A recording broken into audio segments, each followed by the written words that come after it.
Hey guys, here with the Vampire Diaries, Season 8, Episode 6, Detoured on some random backwoods path to hell, and I was definitely looking forward to this episode. As you guys know, I really have been enjoying this season so far. And this episode, while I thought this episode was really great, then the ending happened, and I gotta say that while I do like the direction we're taking, I do think that we're starting to write the show in circles a little bit, but let's just get into this episode because I definitely do want to talk about it. I thought there was some really good stuff that went on in this episode.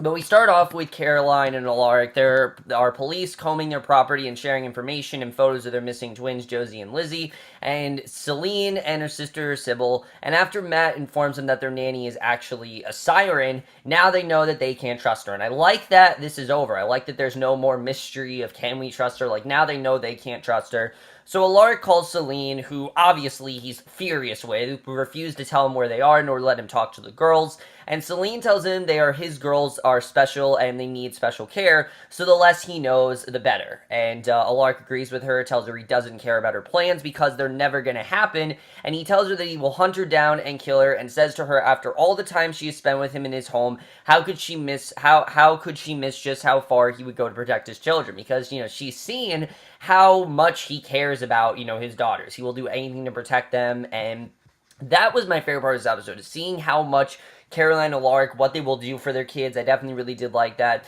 And he continues to tell her that he is not coming for her, he's coming for his kids, and warns that the longer they run, the more he's going to hurt her. And he will do what he can to go after her. And I really do believe Alaric when he's saying that. I mean, in the fury, he will definitely go after them. And Damon arrives at the diner with Sybil on his arm. Sybil tells Seline what a big family reunion she has sprung on her, while Damon greets the twins, asking if they remember him, and I thought that was a really good way to start things off. Obviously, you can tell that Damon has some sort of plan of his own, but you don't really know what it is. But Bonnie's then waking up beside Enzo, and they're blissfully unaware of what has happened to her friend's children, which I did really like this scene. I like that for once they're actually genuinely happy. But then as they're dressing, Bonnie and Enzo's phones start going off. Bonnie's calls are all from Caroline, but Enzo's call is from Damon. As he answers, there was a screeching sound that paralyzes him, so that was pretty crazy to see. And Stefan then meets up with Caroline, is ready to go with her and Alaric to find the twins, but she tells him not to come, that her and Alaric can handle it. She asks him to stay with Matt and work with the police, and Caroline says that Damon is with the twins, and Stefan needs to stay back because if Damon got between her and her children, she is going to kill him, and she really does mean it when she says that. So she hands back her engagement ring, tells him until everything is over, there is no us, it's only her, her kids, and their father. And I get it, I really do. I mean, her kids are what matter to her the most, and even though she wants to get married, until she finds her kids, nothing else can happen. And she says they are counting on her. And when it comes to Dame, she cannot make any more compromises. So you can tell she definitely is very determined, and we definitely see that throughout this episode.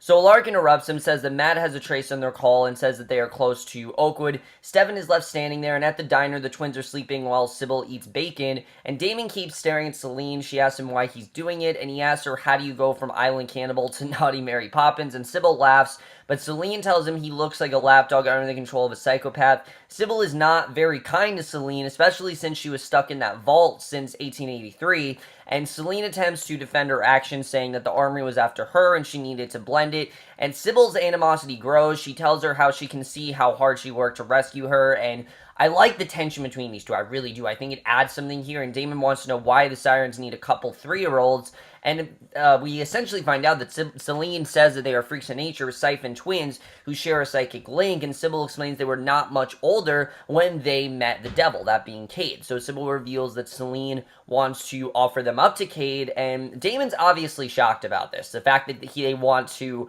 replace 3-year-old twins with Sybil and Seline is absurd to think about, and I like that Damon isn't actually okay. Like, he obviously is not okay with this because they're 3-year-old girls, obviously. So Stefan looks over the map with Matt, and they try to determine where they are going. Bonnie bursts in with Enzo, begging for their help. Enzo's fighting Sybil, who's inside his head, clearly trying to get him back into her head and get her back under his control, but Bonnie suggests Stefan tries to get into his head.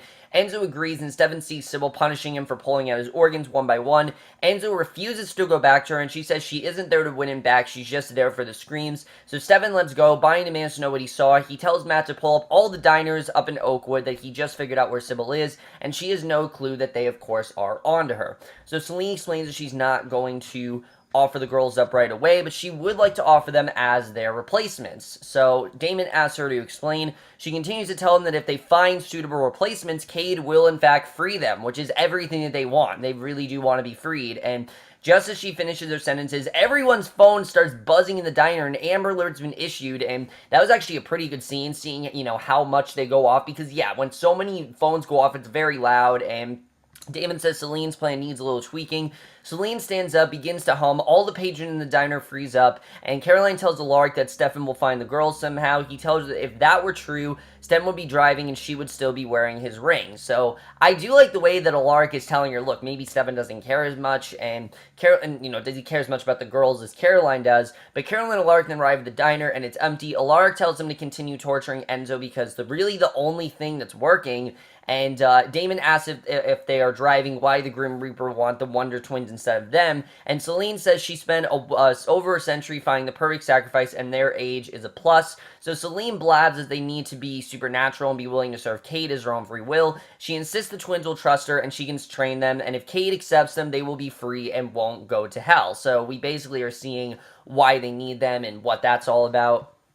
So Damon thought that they would automatically go to hell, and Seline explains that if they find the right substitute, they don't have to go to hell, which again, I find very interesting. I like the way that they are, in fact, building on this whole mythology and things like that, and Seline explains that basically they hit a police block, and at first they're able to hide the twins, but Lizzie doesn't want to sleep anymore. She burns Sybil, and the cop opens the van door again. Sybil attacks him. Damon takes control. Seline asks why are they stopping there. He says that her plan is not working, so they need to call Cade themselves and do it. Sybil tells them that they need a body of water and a couple of human bodies, and after Seline refused to tell him, Seline says that they were not going to do it because the twins won't be ready for at least another decade. Now is just not the time to start with them. They're not going to be ready. So Damon says they are not going to wait. They're going to summon him to at least present their offer, and Stefan doesn't want to torture Enzo anymore, we see, but Bonnie urges him on, but to be gentle.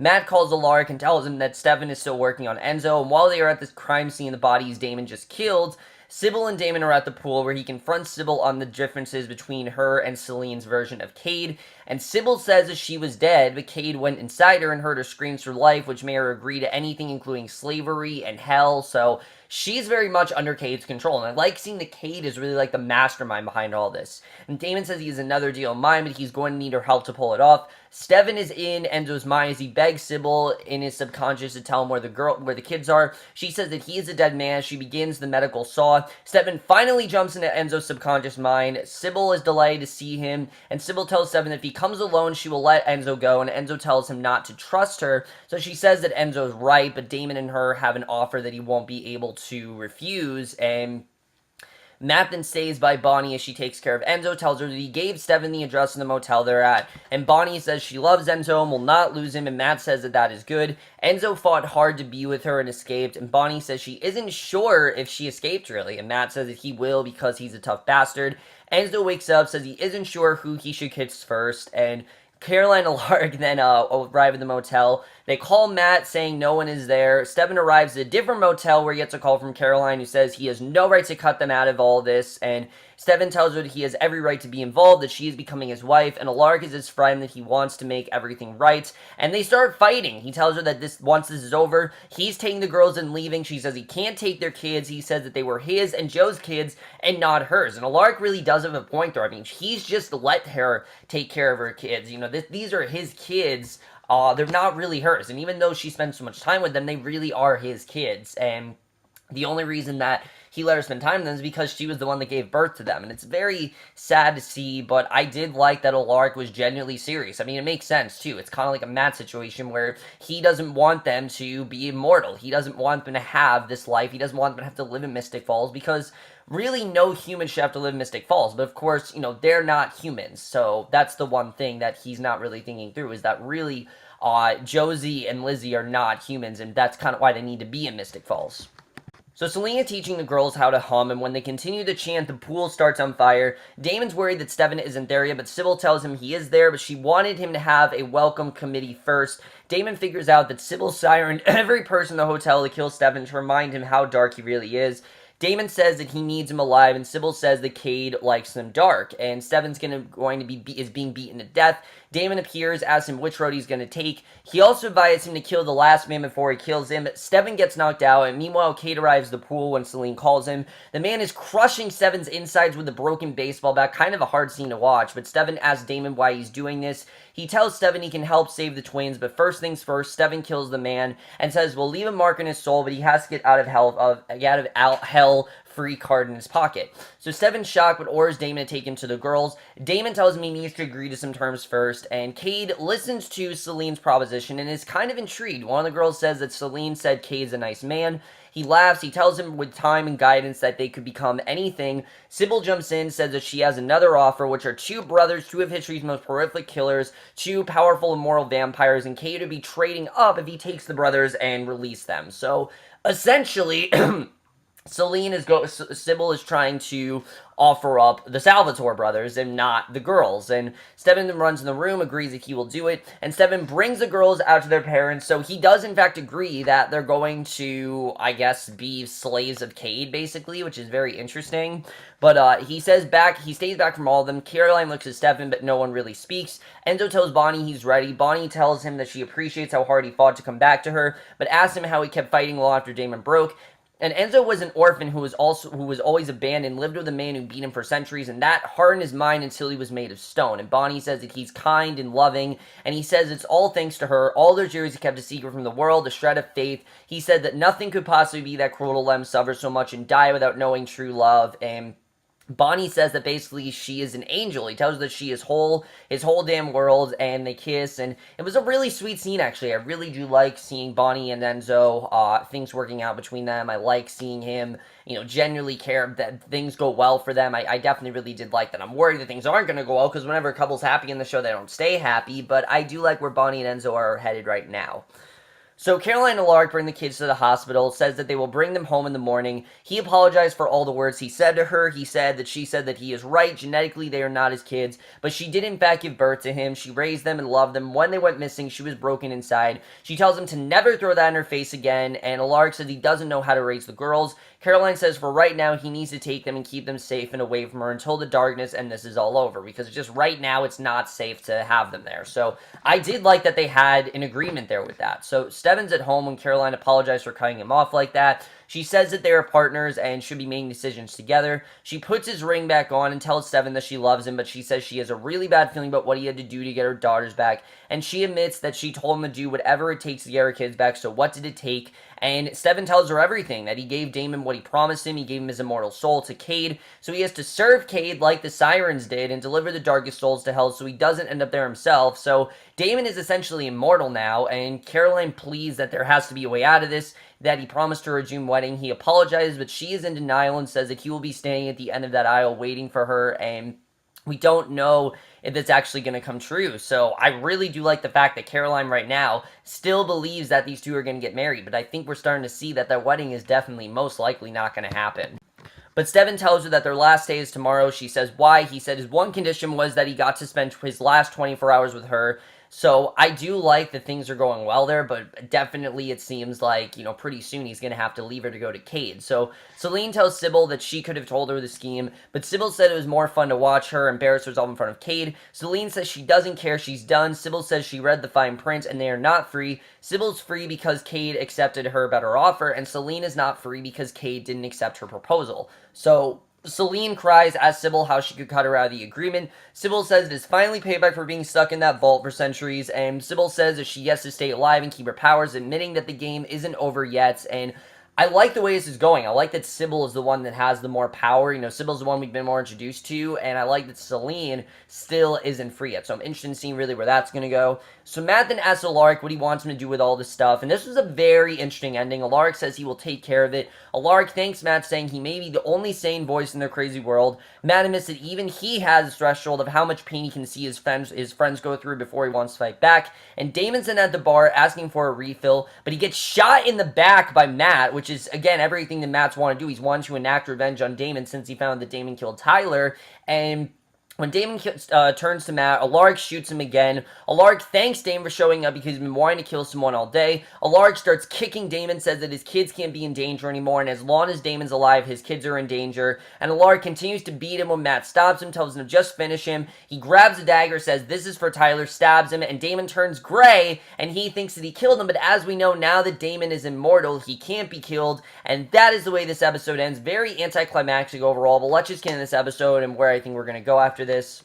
So this episode was a little bit frustrating me. I think it started off really strong with a really nice rescue mission with, Caroline and Alaric trying to free Lizzie and Josie. I do think it was a little bit quick the way they were freed, but I do think it's interesting where we're headed with Damon and Stefan having to serve Cade. But we've seen this a million times before with these two having to sacrifice themselves, with Stefan, sacrificing himself for his family and giving up a life that he wanted. We've seen this so many times before, and I really feel like we're just kind of writing in circles here. And that's kind of the thing that kind of upset me. But the thing that pissed me off the most is that if Damon was not immortal and was not being served to Cade, he could be dead right now. We could have Damon Salvatore dead right now. Imagine how shocking that would be. Just imagine if he was actually killed by Alaric and that he wasn't immortal. Just imagine how shocking that could have been.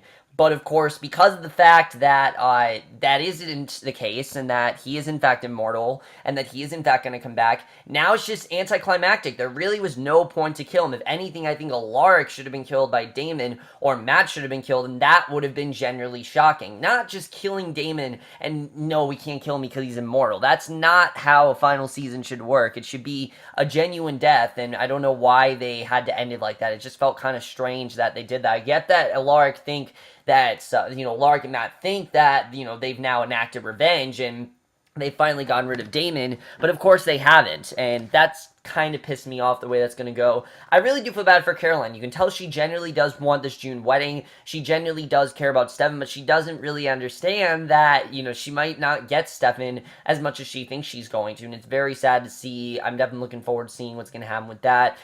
Seline is not free, as we know, but Sybil is, and I don't know how long this is going to last, but I do like that they're staying on the show. I don't want them to get rid of Seline and Sybil. I've liked their characters. I think they've both have given really good performances, and I think they actually have added, not a lot to this season, but definitely their stuff I found very interesting. All their psychological stuff that's going on that I definitely really appreciated. And then finally, Enzo. I like that right now, Bonnie and Enzo, things seem to be good between them. I don't think it's going to stay that way, but I think right now things are going to be okay. But honestly, I don't really know where we're going over the rest of the season. I know it's the mid-season finale next week. Personally, I don't know why we need 16 episodes now. I was thinking we needed it, but after this episode, I don't really know why we need it. I feel like 10 episodes or 13 episodes would have been a much better solution. I mean, Crazy Ex-Girlfriend this season's doing 13. Why couldn't the Vampire Diaries do 13? I don't know why we're doing 16 episodes. Just right now, it doesn't seem like we need it. Maybe they'll get me on board next week, but as it is right now, I really don't know where the season is headed. I really don't know why we needed 16 episodes, but either way, guys, I am looking forward to the mid-season finale next week. I don't know where we're headed. I don't know what's really going to happen, but we'll have to see what's going to happen there. But that's my review. Hope you guys enjoyed. Let me know what you guys thought of this episode overall. Loved your thoughts on it. Do you agree that we're writing in circles? I really do feel that we've seen a lot of this before, and I kind of just want to see something new here. But I will see you guys next video, which will be for a movie review, and I will see you guys for that. Okay, bye.